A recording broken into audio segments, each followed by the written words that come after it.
She's even got records from where she and I are related back in what's the 1000? What was that? The 1000 days. The guy.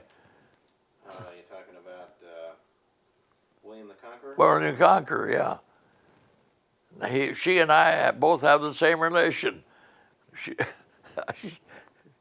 someplace or another, she's got genealogy all the way down from William the Conqueror, 1000 to the present day. Yeah, right up to William and Catherine. She's got one of mine and hers, and it's pretty interesting. But somebody's got those.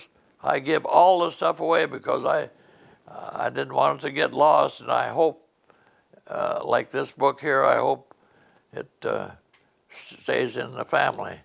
Well, I'll keep the original, and you can scan these things now. So you can make scans of them that work up on the internet, or you can make scans that turn into documents. So I'll send it back to you in a scan. You'll see. Make sure it's archived. I'll send it to you later. Don't worry about it. Well, just long. I have a scanner, so a scan makes it's like a copy, but it actually is in the computer. So it's a copy that is a kind of copy that resides in the computer. So you don't lose it. What happens with copies and with originals, they fade and then they get old. But this will snapshot it kind of perfectly in time. Very good. Yeah, that'll be probably the best of any that's been saved. But that was the best thing I could see that got saved for some time. I give it all to Mary Jo and David, I think. Invite her up this summer.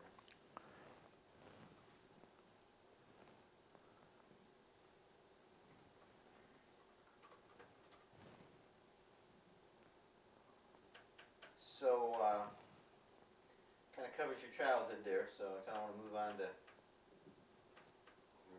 early adulthood. What? I know you covered some of this, but why don't you talk about how you met Catherine? Oh, she met me. I didn't meet her. That was when we were sophomores in high school. So I went to a party with her, and she went with me until we got married. I went with several people, but she stayed pretty close to. She and I. Well, any time I wanted to date her, I could date her, but I don't think she dated too many other guys. One or two that she dated, fairly steady, but I don't think she ever went with anybody steadily, but me. So she was in your high school? And ever since we were in sophomores in high school, yeah. Yep.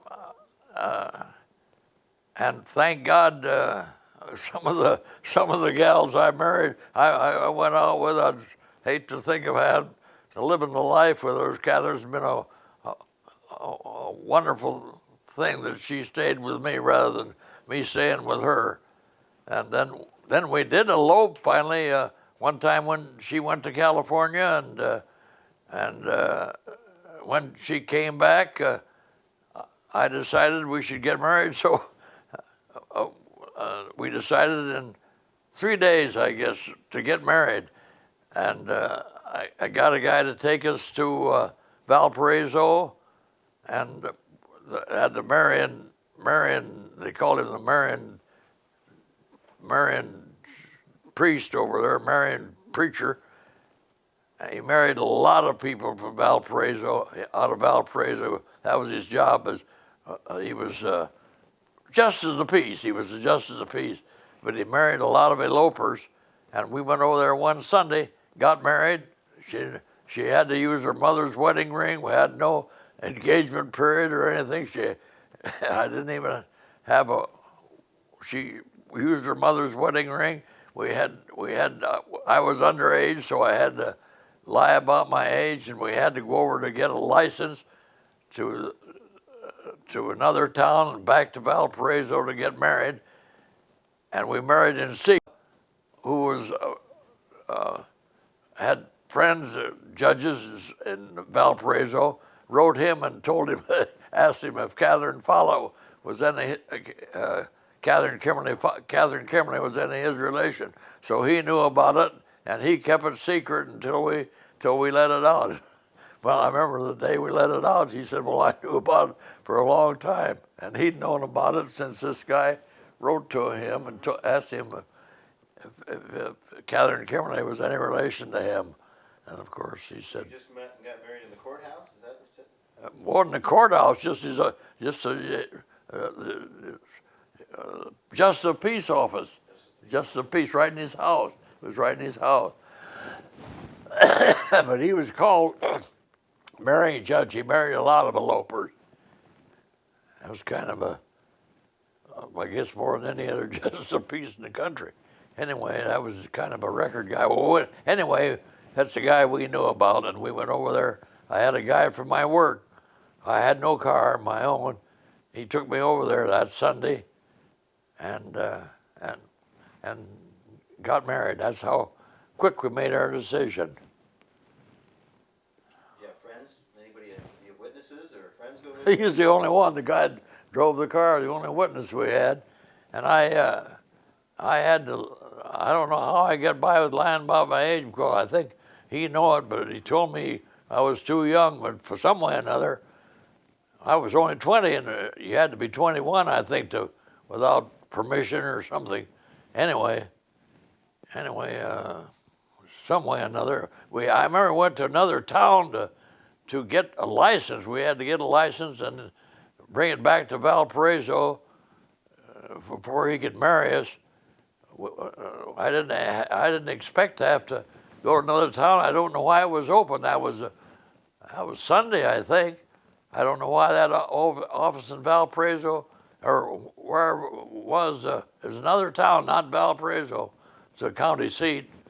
Anyway, we got the license that day, and come back to Valparaiso, and he married us.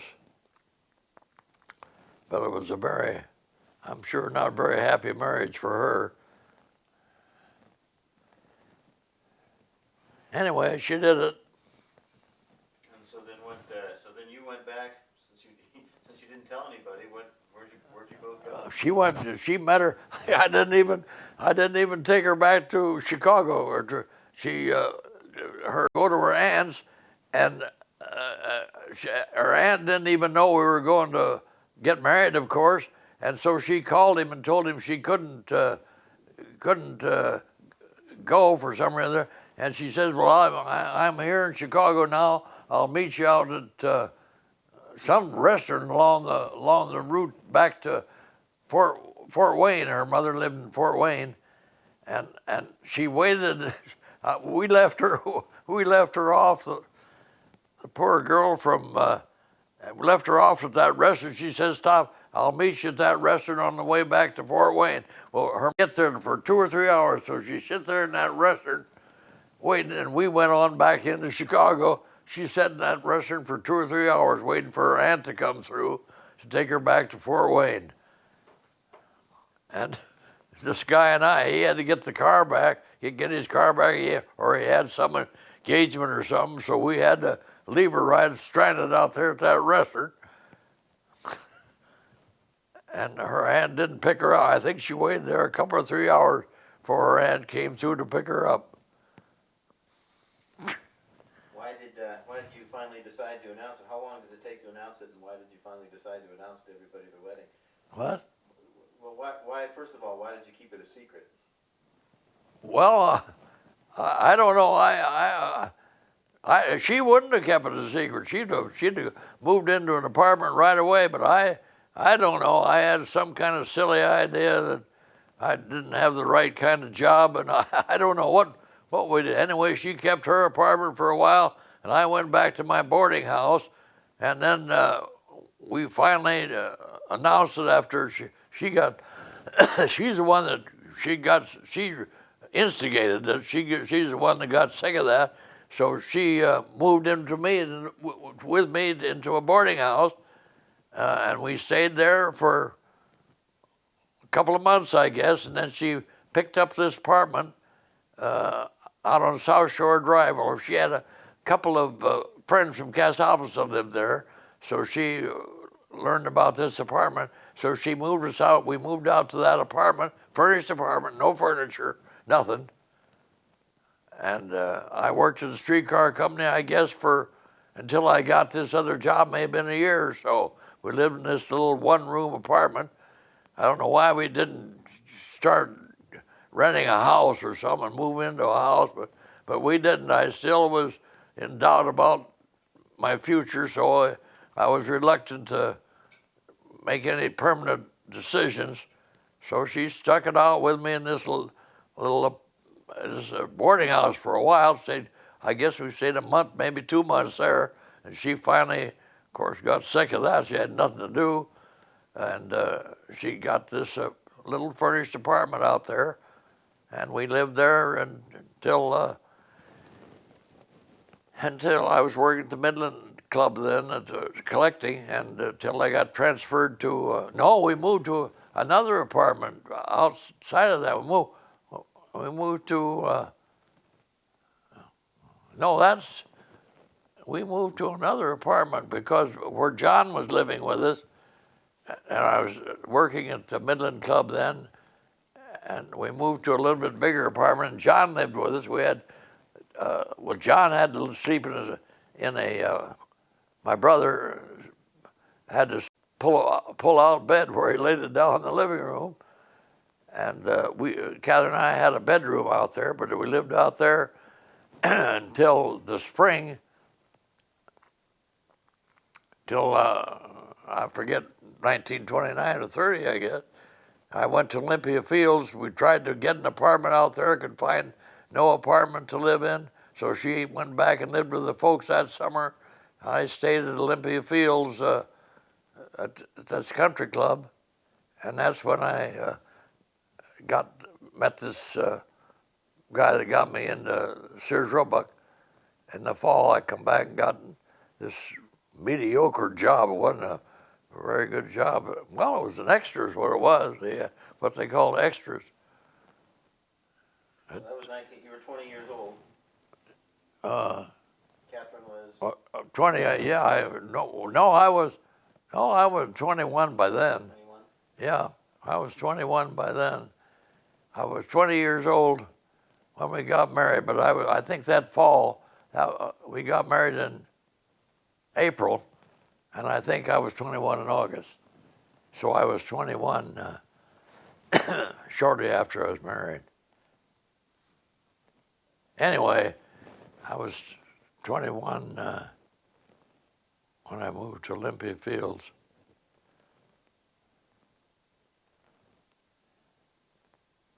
So why did you finally decide to announce to everybody that you were married? I suppose she did. She made the decision, I'm sure. I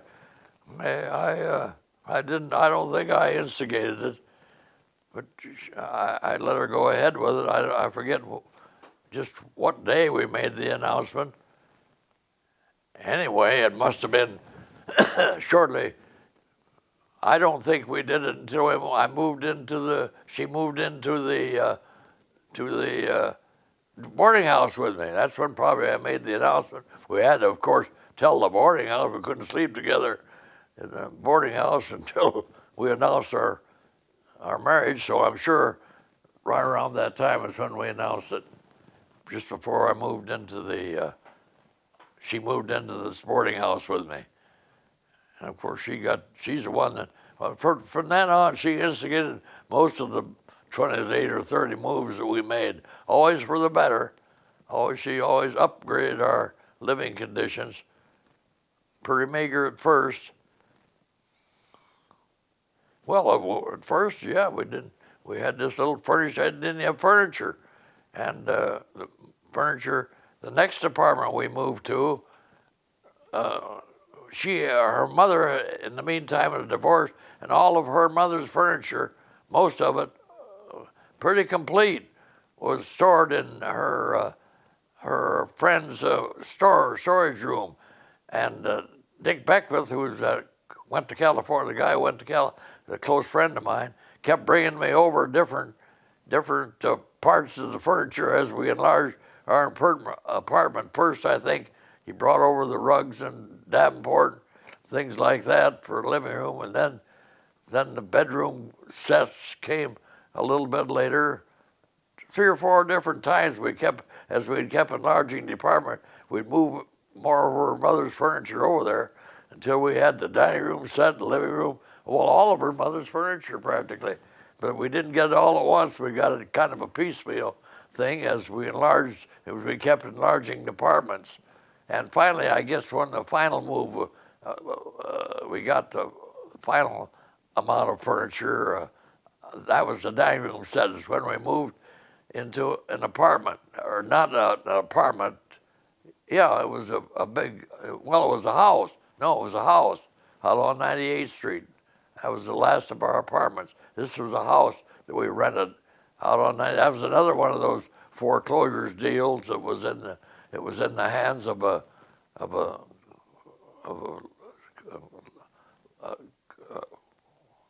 company, a real estate company, and we rented from them $25 a month for it was a 2-bedroom house. I had just the 2 children then, and that's where Charlie was born. The 3rd child was born out in that house. So do you remember when you were dating Catherine, what'd you do on dates? Parties, mostly parties, school parties. I guess as long as we were in high school, they were mostly parties that schools had. That was most of the day, maybe a show or two.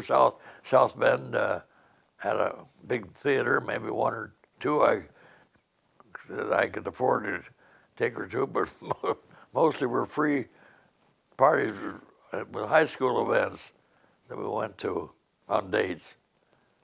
Didn't date too often. We were, well, in the meantime, I think I dated another girl in high school.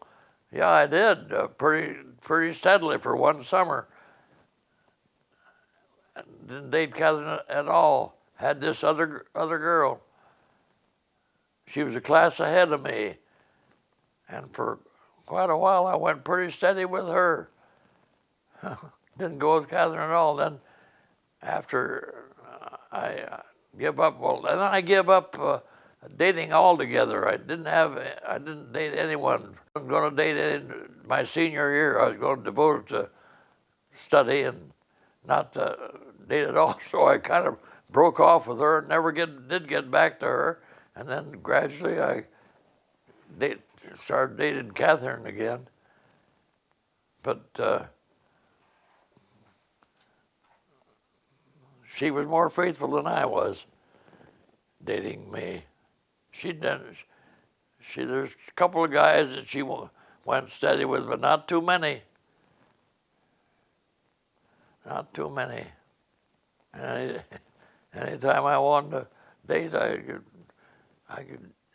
didn't treat her too good, but she was certainly faithful to me, and that was a blessing because I'm not sure that I would have married anyone as good as her.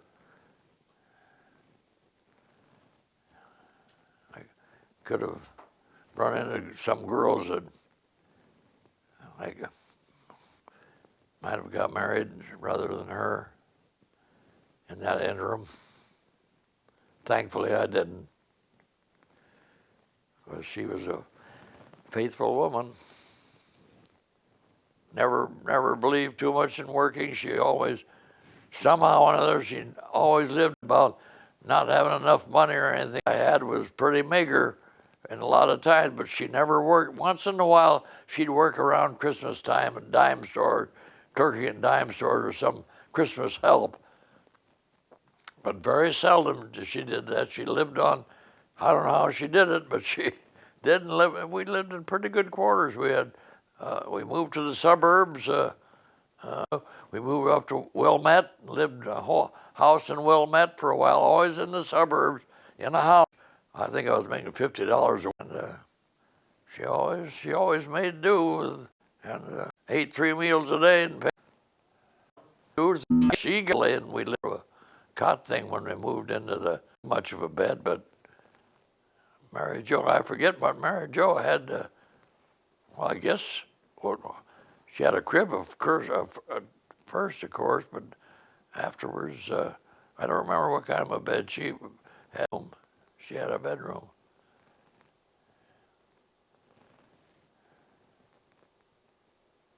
So were they all born in a hospital? Yeah, all born in the hospital. 3 of them were born. Well, it was a doctor that was a friend of her aunt. Had well, Billy was born by McCutcheon. He was born by the same doctor that bore her mother. Both of them the same doctor.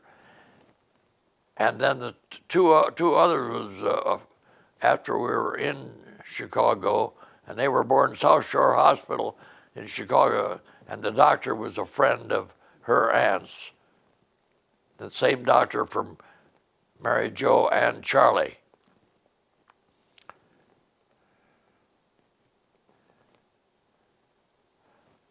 Charlie and Mary Jo, I think, were both born in South Shore Hospital. We're raising young children. Living, but and You were working at Sears then?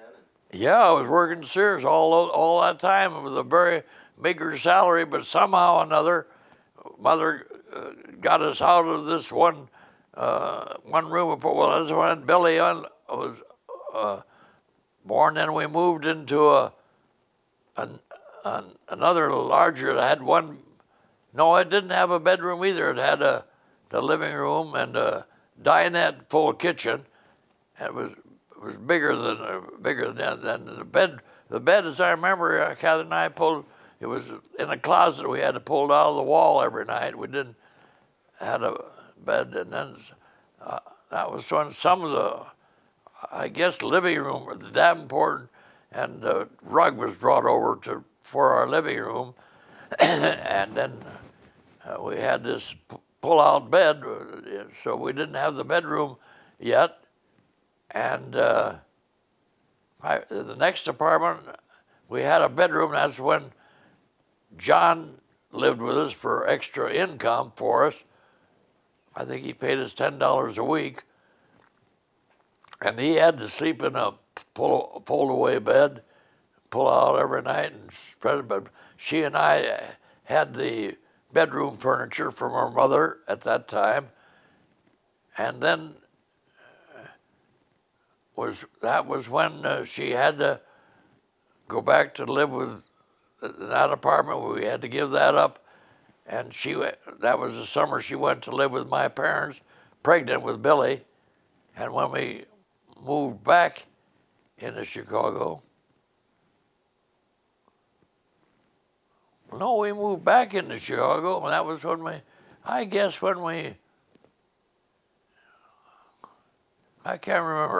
remember where we were living. I remember we were living, John was living with us, but that was after I forget where we was living when she was pregnant and had to go. I moved to Olympia Fields.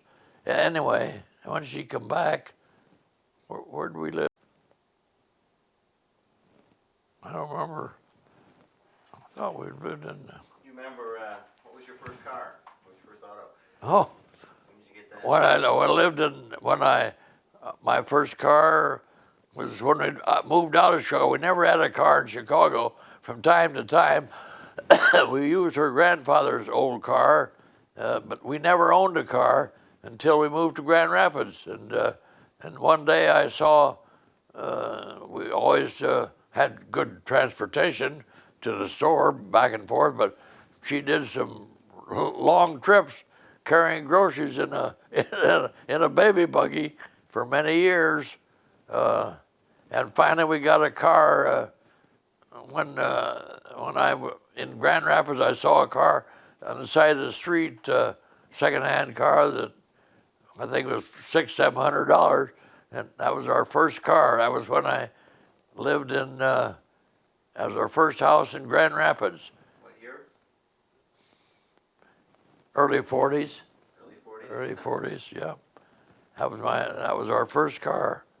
And all that time, many times, she had long distance to go in Homewood, or when we lived out in 98th Street, she walked, I guess, 4 or 5 blocks to a grocery store where she could,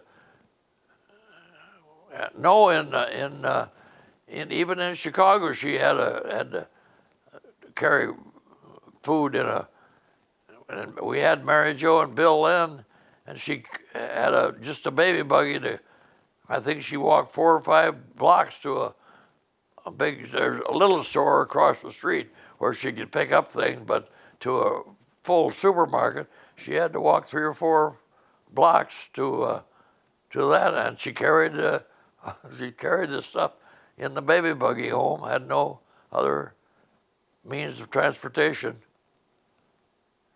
What did you do to get to work? IC, I was riding the IC railroad. Mostly, I guess, the streetcar. IOC was pretty expensive. I guess mostly when I lived in town there, I took the streetcar to work. That was only 7 cents a trip. 7 cents to ride downtown on any place in Chicago on the streetcar. So I used mostly the streetcar for transportation back and forth. We were living out first out at 79th, and then around 45th, I think, in Cottage Grove. I used the streetcar as transportation. So you had mentioned, around that time, you mentioned you knew about Al Capone, but didn't hear much about him. What about other gangsters like Pretty Boy Floyd or Bonnie and Clyde? Of course, you heard about that. I remember who was the guy who was shot with a woman in red? John Dillinger? Huh? Dillinger? Yeah, Dillinger, John Dillinger. Of course, I remember very well that incident when he was shot. Things like that. The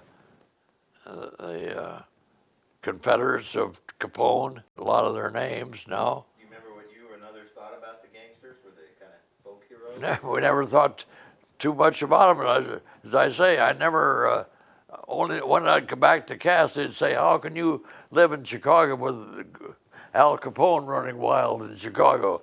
Crap, I never even heard of the guy. Hardly. In the newspaper, of course, I heard about the Valentine Massacre and a lot of things, but I never had any scare like a lot of people thought from the newspaper. Chicago was a dangerous place to live with Capone there. The other gangsters, did people kind of sensationalize them, or though they? Well, yeah, one word. Dillinger, of course, was another gangster, and I forget Pretty Boy Floyd or some other names that I can't remember right now, but there are several guys that were. Bonnie and Clyde, did you ever follow any of them? Bonnie and Clyde, of course, were a separate individual case. That was kind of a screwy,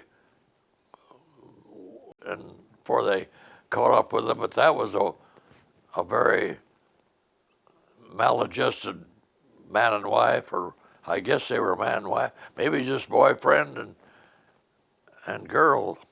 I don't remember, but that was a pretty scary deal for a short time when they were out or murdered around the country. Strangers, kind of a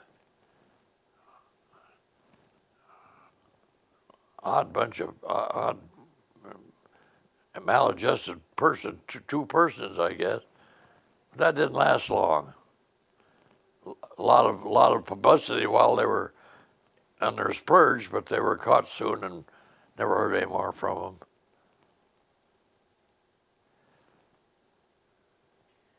So right about the time you had kids, was a big defining event of the. I said right about the time you had kids was right about the time that Hitler began began to come into power, kind of come into consciousness. Yeah, I remember. Yeah, I remember Vandenberg speech. Your grandfather, who was a very not my grandfather, not your grandfather, was very politically minded. I remember one Sunday, us living to Vandenberg, I think, was the chancellor before Hitler, and he warned us about Hitler, and Hitler was still in the Bears tubes and not too, but he's gaining popularity fast. And Vandenberg, of course, warned us about Hitler at that time, how the type of guy he was and the type of guy he turned out to be. And sure enough, the next chancellor was Hitler. He beat, I think Vandenberg was still running, and he was, but Hitler was elected, and of course, received tremendous popularity and very popular, and built that largest army ever existed in Germany. Germany, of course, under the Kaiser they've always been a big military country, but Hitler built it far and beyond any dictator or chancellor in the past. Do you remember that in the 30s, before really they went to war in 39? I guess they attacked Poland and yeah, Czechoslovakia. I remember all of those. I remember all those instances. I remember Vandenberg warning us about Hitler, what he would do, and the things that he would do in the next 10 years. And of course, when America went in, I had 4 children, and I got into the draft, and I tried to get. I was an A1, ready to go at any time. A1 was the top ranking for getting into the war, and I went into my draft board several times, told them I didn't believe in war, and I didn't want to go into any military. So you're in the wrong religious church for that sort of thing. So I couldn't get out of A1, but I did get another job, a job in the defense plant, and that kept me out of the war for several, for I guess maybe a year or so. And while I was working at Lawrence Avenue then, I got a job in the defense plant right down the street. I'd work at Sears, and I think I went to work at 6 o'clock or 7 o'clock at night and worked till 11 in a defense plant. So that kept me out for some time. But finally, they caught up with me, and I was all ready to go. And the guy in my store there, he was in the same thing as I. He went in Saturday, and I was all scheduled to go in. And in fact, I'd gone through my doctrinization and everything, and I was always ready to get in. And Sunday, some new deal came through, and I was excluded. And I got out. I was to go in Monday, go into service Monday, and Sunday same. What year would that be? Huh? What year? When were you? Well, that would be about, I guess, 30s, some late 30s, I guess it was, because I moved to. Well, 41 was Pearl Harbor, so you would have probably not been drafted for a couple of years in like 43. Yeah, so that all right. At Pearl Harbor, Pearl Harbor was 41. That was when we got into the war, so it would be after that, yeah. So it would be in the 40s then, I guess. But anyway, I come awful close to going in, and some way or another that Sunday I was to go in Monday, and that Sunday some order came through. I'd had my greetings and everything from the president, and I'd gone through the doctrination that Friday or Saturday, and Sunday something came through that I didn't have to go, and I was, some reason or other, with 4 children, huh? Child exclusion, maybe, or? I don't know what it was. It was some order that came through that it released me from going, but I came that close to going in. I think I was going into the Navy, but I came that close, and thank God someone came through that that Sunday that I was released, and I never was bothered since then. You don't remember, was that towards the end of the war or at the beginning, do you remember? Well, it's pretty well into the war because I got that exclusion. I was an A1. But I got excluded for some time because I worked in that defense plant.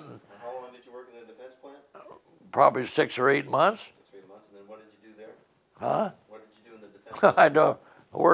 I was on a machine that made screws, made little screws. I sit there for 4 or 5 hours making these little screws that some kind of a screw they didn't make in the lathe. Most of them are made in lathes, of course, but this was some kind of a little machine that made certain screw that, anyway, I sit there for 4 hours making those screws, and I did, and well, that was a defense plant, but that was an example of a government-run plant. People were running around the place, didn't really get too much done. They didn't work too hard, none of them, in the plant. And I didn't have any quota or anything. I just sit there for 4 hours making those screws. What were the screws used for, do you remember? No, I don't remember. So you say people didn't really work that hard. People weren't afraid of losing the war? Or? I don't know. They just the defense plant, of course, was run by the government, and it wasn't as well supervised and they didn't have to work as hard as they did under where the profit. That was a non-profit plant, of course.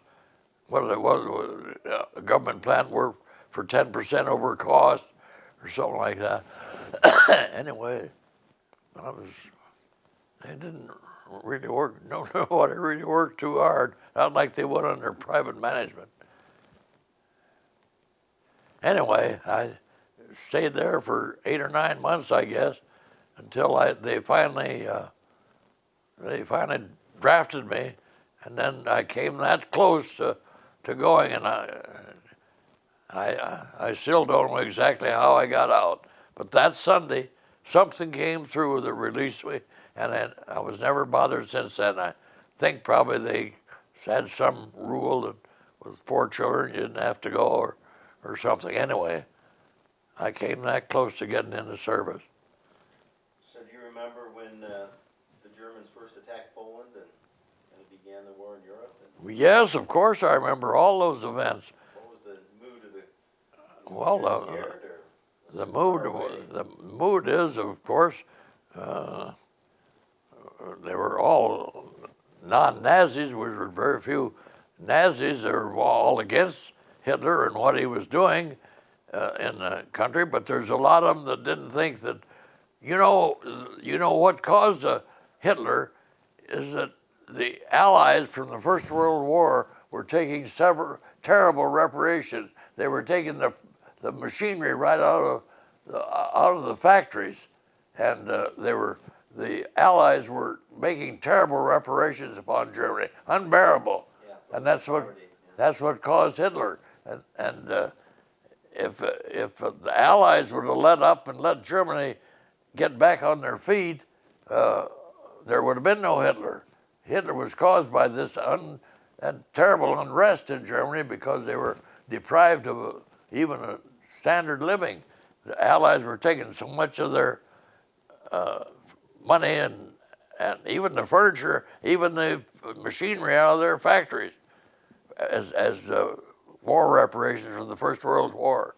So they wouldn't let up, and that's the thing that caused Hitler, that discontent in Germany.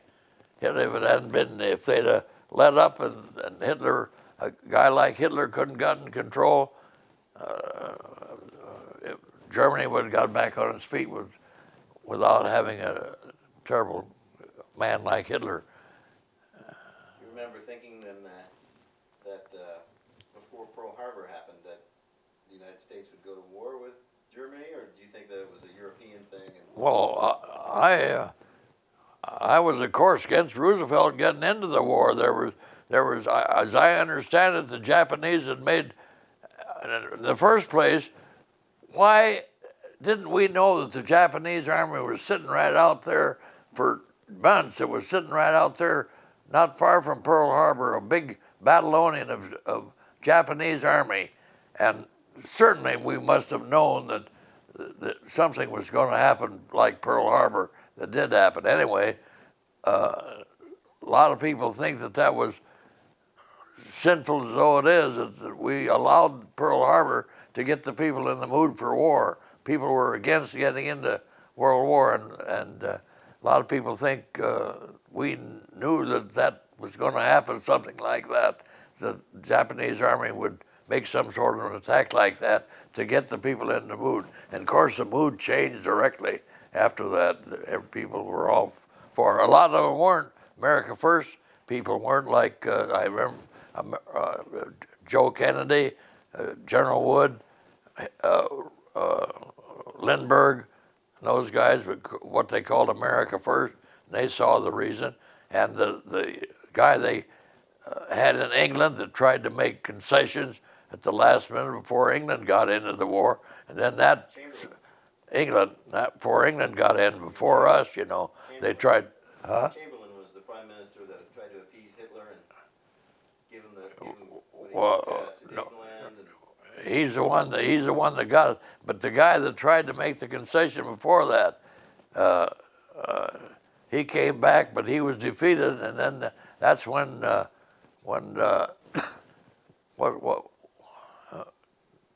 what was the prime minister then that got us into war? He said, Churchill was the... Churchill, yeah.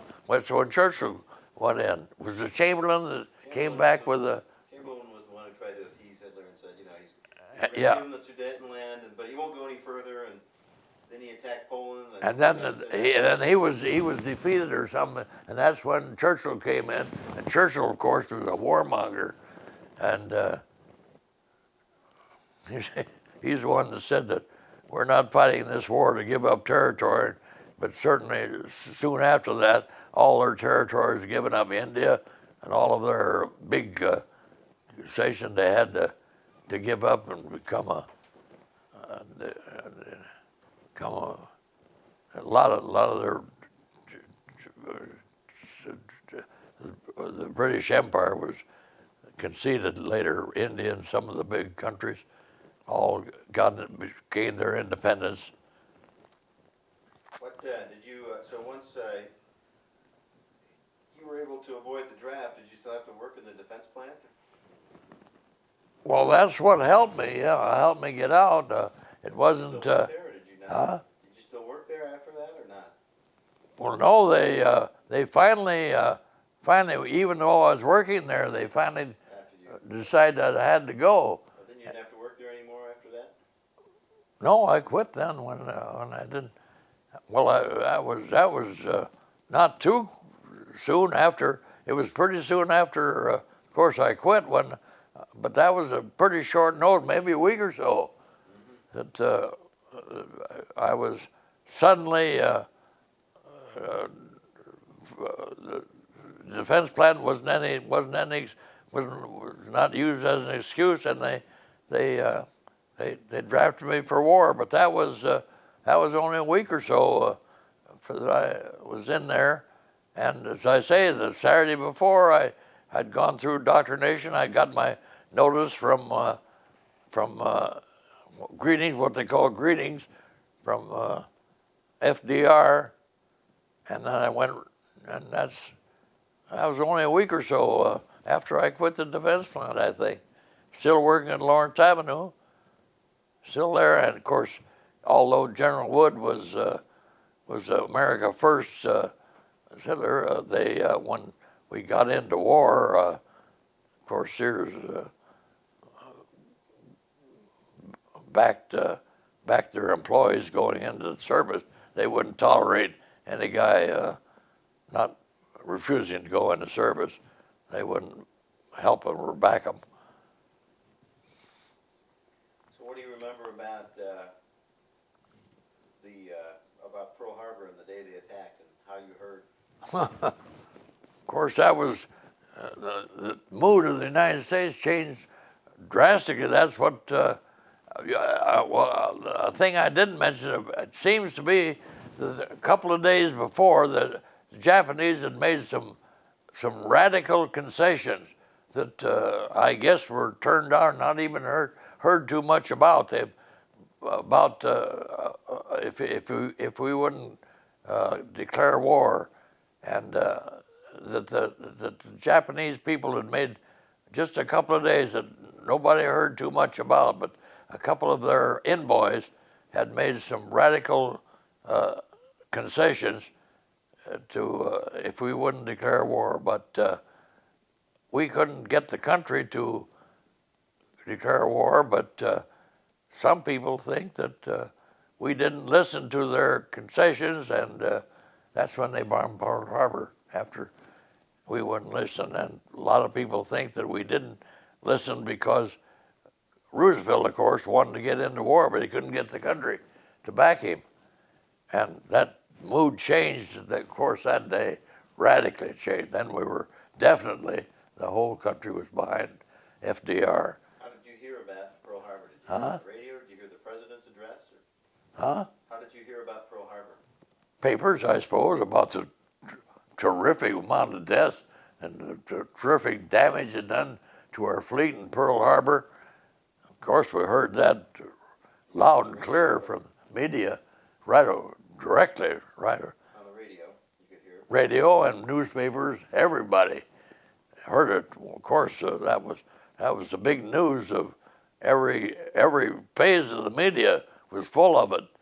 That terrible incident, and it really put the country in a change of mood. Roosevelt was having a heck of a time getting the people to agree to go to war. You know, a lot of people agreed with America first, and a lot of people were cool on America going into war.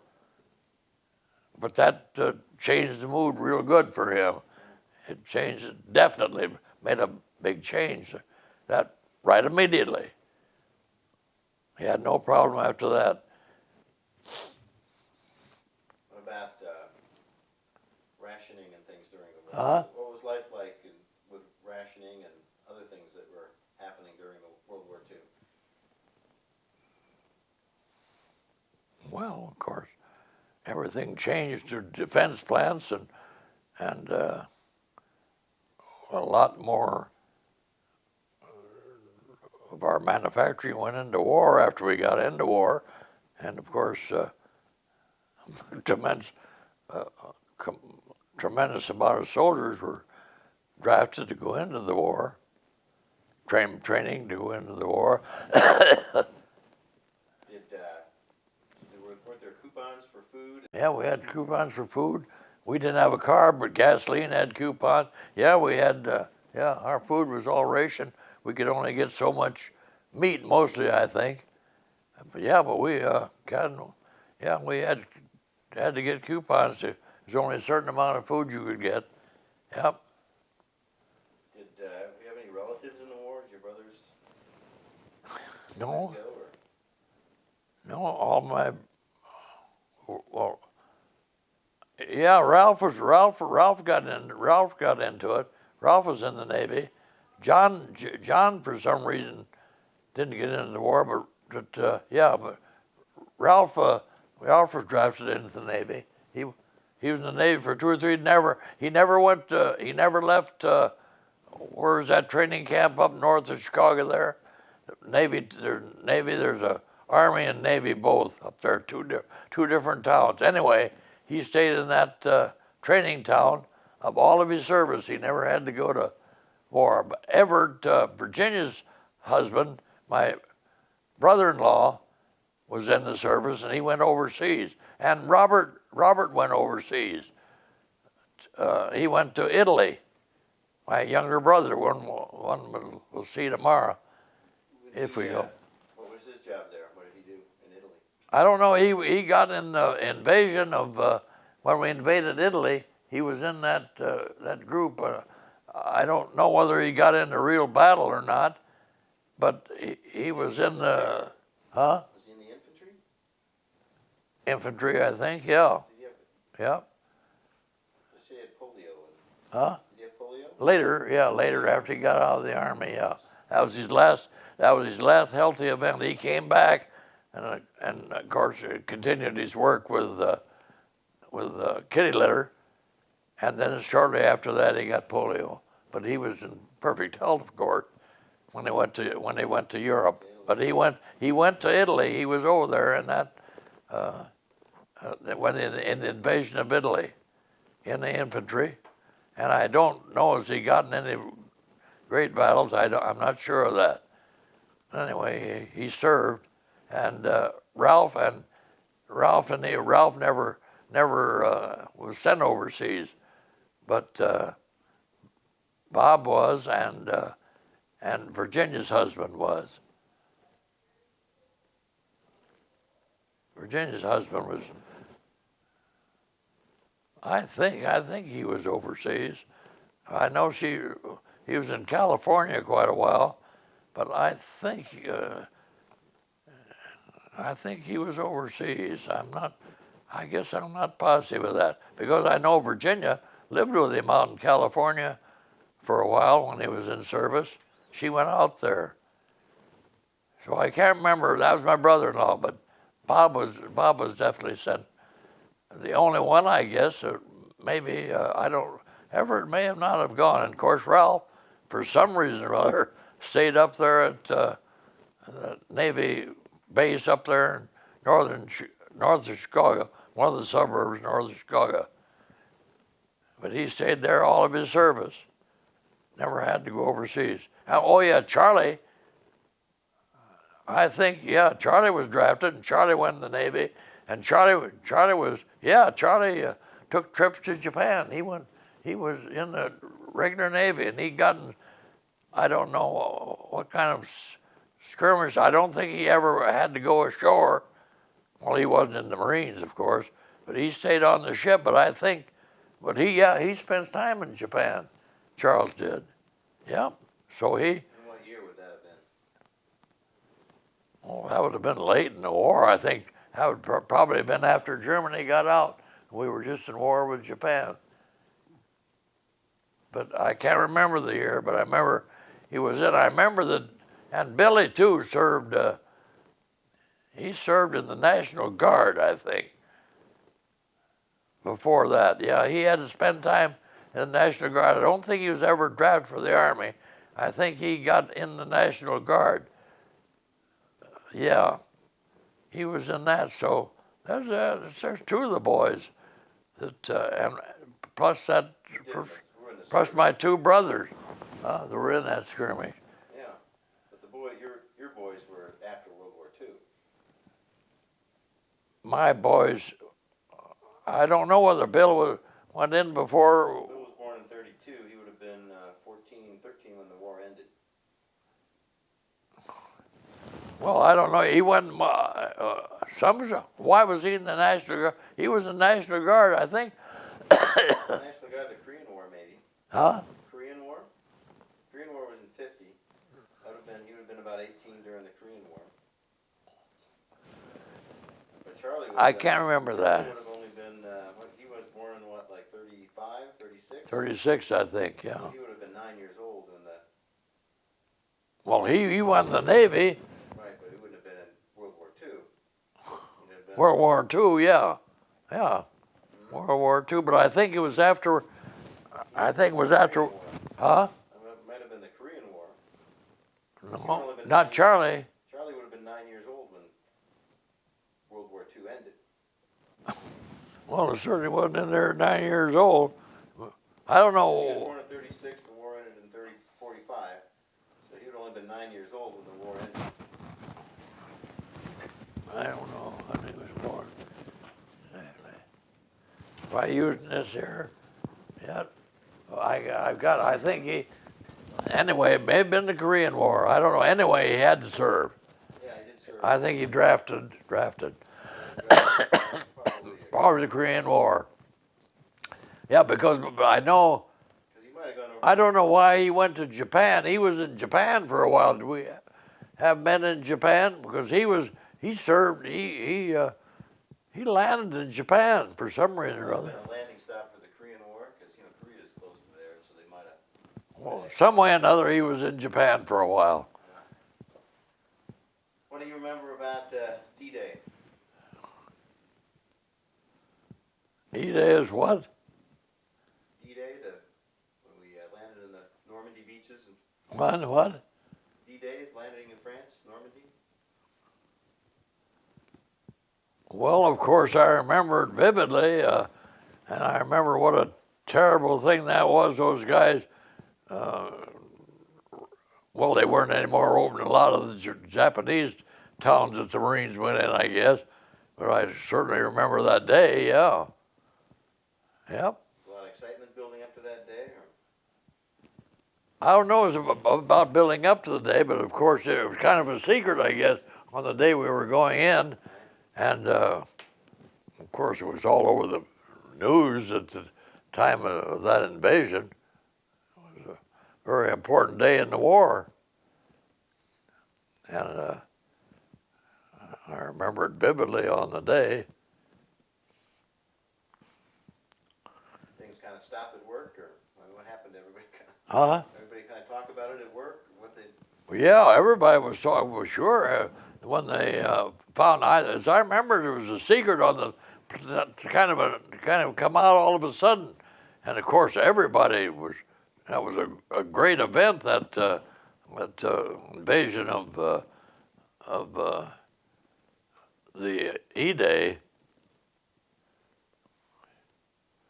Everybody was on all the media, and everybody was talking about it, of course. That was the big news of the day. And I was in Grand Rapids, I think. Huh? Tape's empty here, so let's